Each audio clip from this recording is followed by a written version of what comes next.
Nga qa shkolle vije, nga qa pune, qa ke bërë në Shqipëri dikur? Unë, si të thash, kam linë në fshatin Salc të Lek Bibajve. Në Lek Bibaj, të Tropojës? Në Salc, Lek Bibaj të Tropojës, një familje ku jetoni 28 vetë në një shtëpi. Nana ime u martu, kur më lindi mua ishte vetëm 17 vjeçe.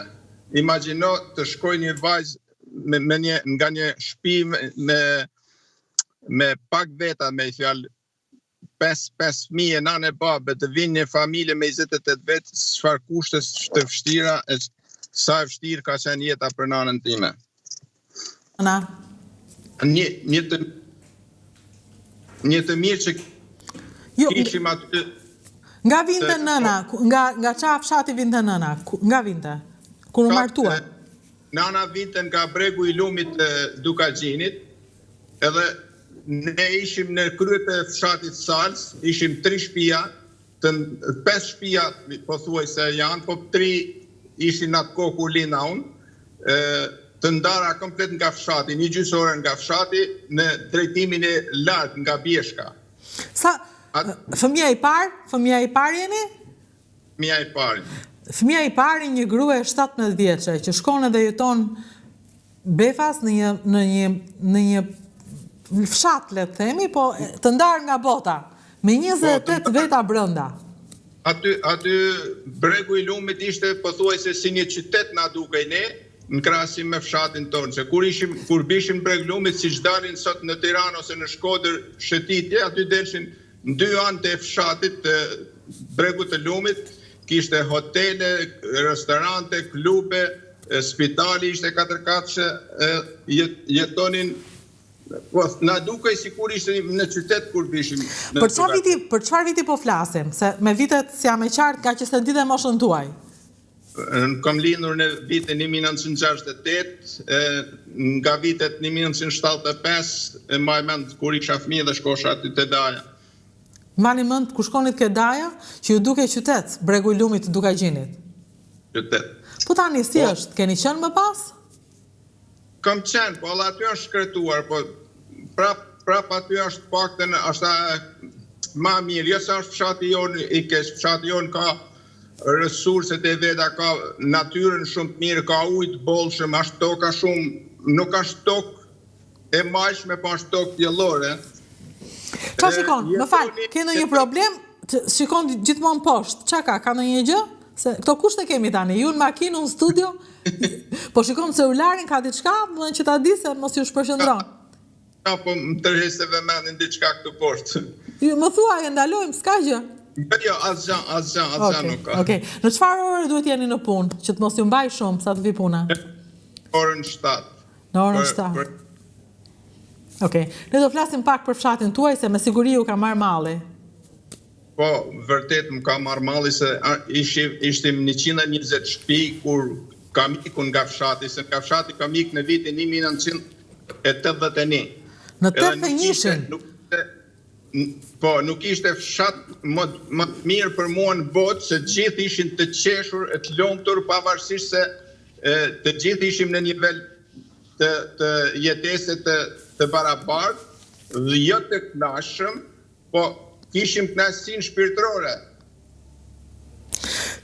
Ja, si është për shembull tani, ju kujtohet 81-shin kur e lat fshatin, kush e di çka kushtet vështira kanë qenë, dhe tani jeni në Vancouver. Shumë vështira.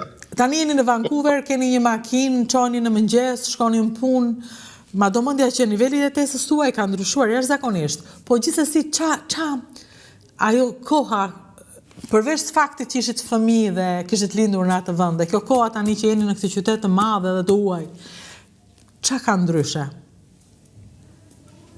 Puna është e njëjtë, edhe sakrifica për jetën është e njëjtë.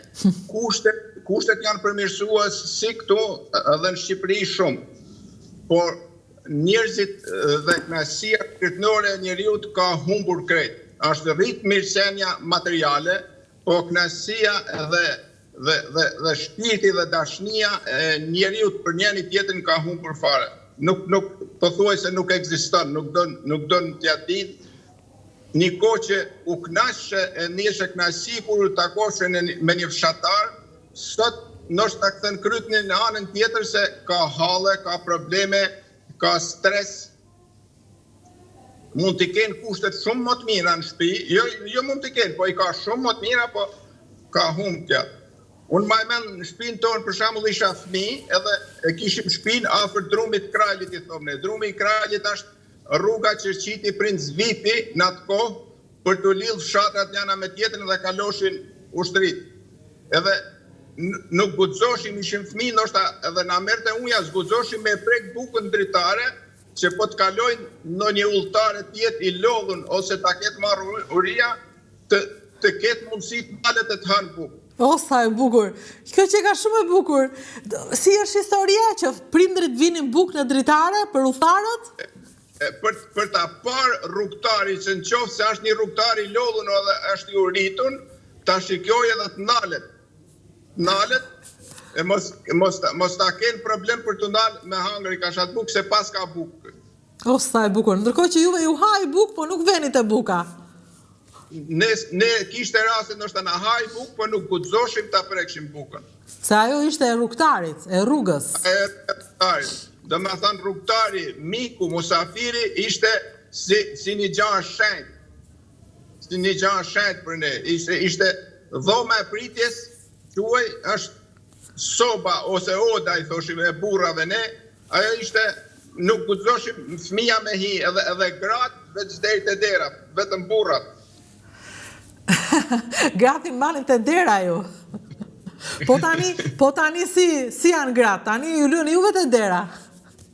Tash gratë kanë lënë burrat të dera. Ju këtu në Vancouver si jeni, në familje, në qa familje keni? Në familje kam një vajzë kam martu, është martu këto, do me thanë, kur u ktheva nga Greqia, unë holla letrat me Luli Makashin, me atë mashtrusën, që më mori rreth 50 milion lek, edhe vetëm vajzën kam nistu, edhe vajzën kisha ma problem se Ja, ndalojmë një qik, ndalojmë se historia sjell historinë, do me thënë, para se shkojtë e vajza, se nuk i di këto, se ju flisni për gjëra që i dini, në natyrale, unë nuk i di.